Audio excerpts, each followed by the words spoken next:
Assalaamu calaykum waraxmatullaahi wabarakaatu. qaybteennii hore waxay noogu joogteen raggii Kiristanka ah ay 2 jeer ku fashilmeen in ay Tataarka la midoobaan. qaybtan maanta waxaynu ka bilaabaynaa ninkii la odhan jiray Louis Tassig ee Faransiiska haystay waxa uu diyaariyey ciidan wuxuuna qorsheeyey in ay ku duulaan Masar. waa dagaalkii la magac baxay weerarkii 7aad ee Saliibiyiinta. waxa uu ciidamo badan ka soo ururiyey jasiiradda Qubrus sanadkii 646 hijriga. Louis Tassig waxa uu ahaa mid aan weli ka rajo dhigin in la gargaarsado Tataar. waxa uu diray wafdigii saddexaad ee xagga Kiristanka ka socda kuna jaysan Mongolia. fariintan uu diray Louis wuxuu Kiyuw kaga dalbanayay in ciidan lagu xoojiyo, wuxuuna sheegay in aan Masar dambe la maqli doono haddii ciidan Tataar ah lagu xoojiyo. waxa kale oo wafdigan u sii dhiibay hadiyado iyo alaabo qaali oo Kiyuw loo sido. sidoo kale waxaa la socda qalab dagaal oo qaali ah. laakiin markii ay wafdigani soo gaadheen Qaraaqoon ay la kulmeen geeridii Kiyuw. kaminatigii Kiyuw carruur aan ka ahayn 3 yaryar oo aan xil qaban karin. waxa xukunkii qabsatay gabadhiisa oo la yiraahdo Ogal Qimish oo uu xilka u dardaarmay markii uu sii baktiyay. wuxuu isbedelkani dhacay sanadkii 646 hijriga iyada ay la kulmeen waftigii loo diray Kiyuw iyaduna ka cudur daartay in ay ciidan ku kaalmayso Saliibiyiinta. sababtoo ah waxay xallinaysay mashaakil badan oo dhexdooda ah maadaama ay jireen kala guur siyaasadeed. intaas waxa dheer dhammaan hogaamiyayaasha ciidamada Tataarku aan isku waafaqsanayn in xukunka dawladdan dunida ugu xoog badan ay gabadhi hayso. weliba dawlad bilowgeedii lagu aasaasay awood sheegasho gacan bir ah oo ay cid walba ku qabato iyo gaboodfallo badan oo ay dunida ka geysatay. arrimaha siyaasadeed ee ka dhaxloosnaa waqtigaas Mongooliyiinta ma ahin kuwo sal ku fadhiya. halkaa markii maraysa wuxuu goostay Louis inuu dagaalka galo iyadoo aan wax ciidamo ah keenin Tataar. waxa uu ka soo dhaqaaqay Qubrus una soo jeestay Masar. waxa uu soo degay Diimaad sanadkii markii uu ahaa 647 hijriga. wuxuu qabsaday Diimaad kadibna waxa uu soo dhaafay xagga iyo Masar. waxa uu ka soo tallaabay webiga Niil isagoo u jeeda Qaahira. laakiin ciidamada Masaarada waxay kula kulmeen Al-Mansuur waana intii uu xilka hayay Salaaxudiin Al-Ayyubi Allah u naxariistee. 3 cisho ka bacdina uu geeriyooday Salaaxudiin. dagaalka oo socda kumana dhiman gacanta gaalada. waxaa xukunkii Masar la wareegtay Shirkatu-Duur waa gabadhii Salaaxudiin Al-Ayyubi. waxay qarisay geeridii Salaaxudiin.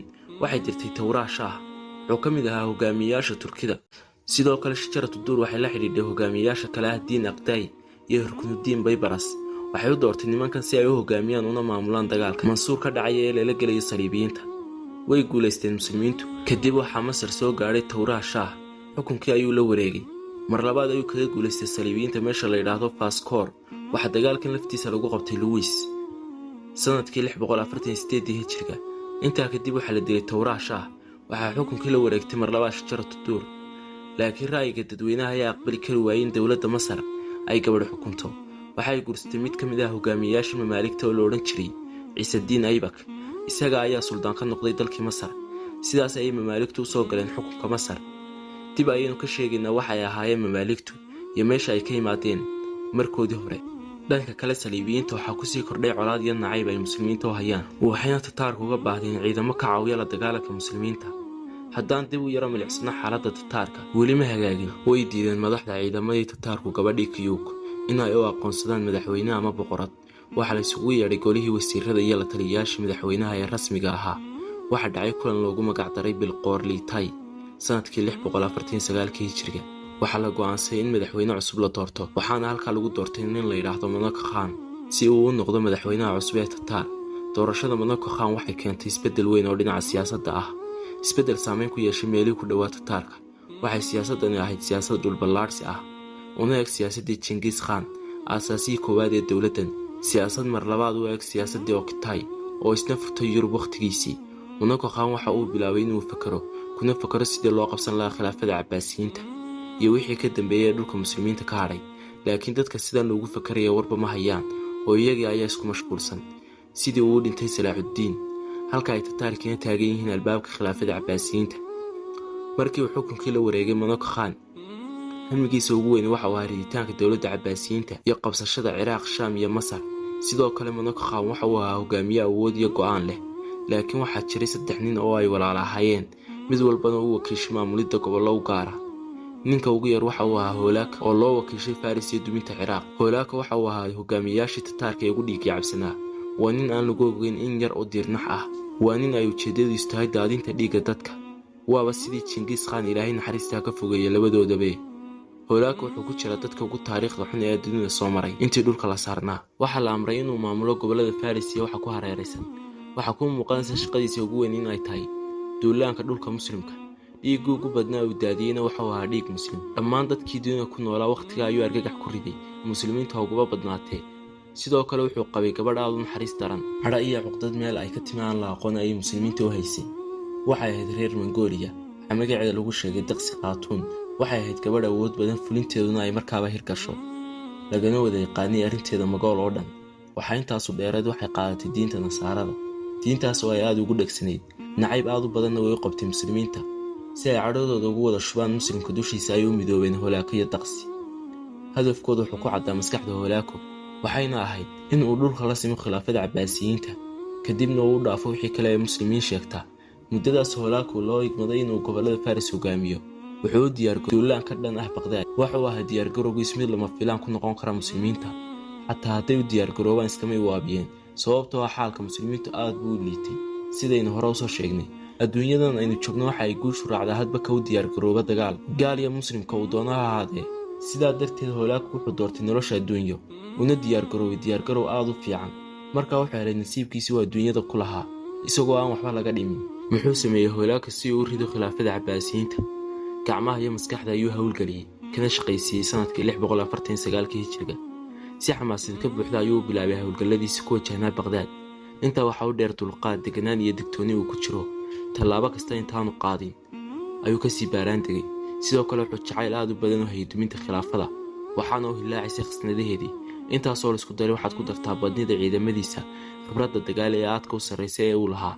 waxaasoo dhan isaga oo isku darsaday, haddana kuma degdegin inuu ku dhawaaqo dagaal lagaga takhallusay Cabbaasiyiinta.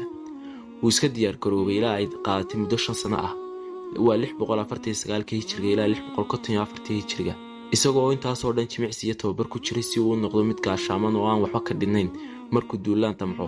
bal aanu yaro fiirsanno qodobada uu ka duulay Holaku iyo sida uu la dhaqmay ummaddii muslimiinta ahayd. 4 qodob ayuu ka duulay oo isku laxandhawaa, midiba mid ku lifaaqan yahay. 4tan qorshe waxay aad u fududeynayeen in laga gacan sarreeyo khilaafada Cabbaasiyiinta, dhammaantoodna uu qaaday 4taas tallaabo ka hor intaan ciidankiisu dhaqaaqin iyo intaan la soo caga dhigan ciidda Baqdaad. waxaa sheegis mudan in diyaargarowgan sirtiisa ugu weyn ay tahay inaan la ogaan. muhiimadiisu waxay inuu dhismo hoosaad bilaabo iyo howlgallo qarsoodi ah, iyo weliba inuu sii doorto cidda ciidamada hogaaminaysa. 4ta qodob waxay kala ahaayeen: 1. wuxuu bilaabay Holaku inuu hagaajiyo dhammaan wadooyinka u dhexeeya Shiinaha ilaa Ciraaq. waa masaafo aad u dheer, laakiin wuu ka shaqeeyay si ay ciidamadiisa faradhaafka ay u soo maraan, maadaama uu u badnaa dhulkan ay soo mari doonaan buuraley, lug iyo gaadiidna ay adagtahay sida looga soo gudbo. ha uguba darnaadaan 3 waddan ee kale ah Tajikistan, Afghanistan iyo Faris. 2. wuxuu dhisay birisho tiro badan oo ka tallaaba dhammaan wixii webi ah ee ciidamadiisa xanibaad ku keeni kara, waxaana ka mid ahaa webiga Sayxuun iyo Jeyxuun, iyo in la dhigo barishada awood ciidan oo ilaalisa si aan kala go ugu iman socodka ciidamada. sidoo kale waxay waddo ay ka baxaan u noqonaysaa ciidamada Tataarka haddii la soo jebiyo. 3.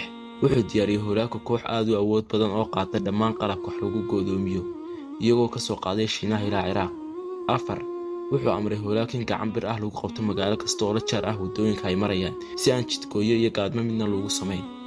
arrinta yaabka leh ee uu sameeyey waxay ahayd in dhammaan wadooyinka u dhexeeya Shiinaha iyo Baqdaad aan wax xayawaan ah lagu arki karin, ha ahaadaan duurjoog ama dabjoog.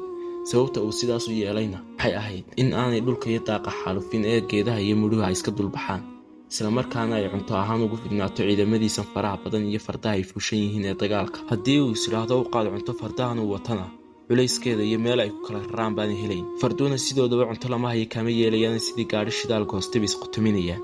arrinta kale ee jirta waxay ahayd diyaargarow siyaasadeed iyo mid diblomaasiyadeedba. waxay Tataarku bilaabeen heshiisyo ay la saxeexdaan xoogagga kale ee dunida daafaheeda kala jooga, isla markaana khilaaf siyaasadeed hore uga dhexayn jiray. arrintani waxay noqotay arrin ay ku farxeen waddamadii iyo quwadihii loo soo bandhigay, maadaama oo aan Tataarku weligii samayn heshiis nabadeed. degdegna way u qaateen si ay sharkooda uga nabad galaan. mar haddii ay tahay noqoto isbeddel siyaasadeed oo ay Tataarku sameeyeen, waxay dhinaca kale ahayd isxulafaysigan ee ciribtir kusoo wajahaan muslimiinta. heshiisyadan wixii aad ka timaado waxaa dusha u ridinaya madaxweynihii Tataarka, waa Manako Khan. waxaa dhacaya Holaku waxba kalama socodsiin Manako Khan, inkastoo Holaku yahay qof ra'yigiisa meel mariya, hadday marxaladdu xumaatana aan labaclabaclayn.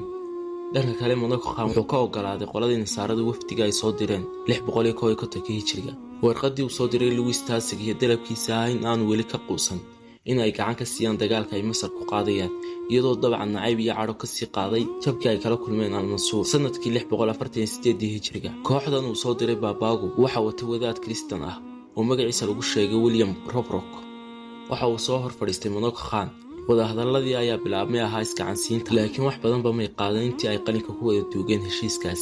Sababtuna waxay ahayd Monaco Khan waxa uu ahaa nin aad u dhiiran, laakiin ma ahayn nin diblomaasiya oo arrimaha heshiisyada caalamiga ah iyo iskaashaanbuuraysiga xariif ku ah. Sidoo kale muu aqoon siyaasadda reer galbeedka, sidaas si la mid ah wax garasho ah kama haysan laba wajiilaynta ay ku dhaqmaan reer galbeedku, iyo in hadalkii walba ay 10 waji u sameeyaan, iyo iyaga oo heshiis dusha kaaga muujinay hoostana ay kaa majaxaabinayaan. Waxay caan ku yihiin in ay walaalaha yihiin inta wax ay doonayaan agtaada yaallo. dabcan waxna kama aqoon munaafiqnimada reer Yurub. Dhammaan waxaasaan soo sheegnay waxba kama aqoon. Wuxuu iska ahaa nin iska caadiya, hadalkiisu cad yahay, toosan tahay oo dhaahdiisu doonistiisuna ay xad leedahay, macnaha aan labaclabaclayn. Markii uu bilaabmay wada hadalkii, wuxuu hadalkiisa ku bilaabay Monaco Khan.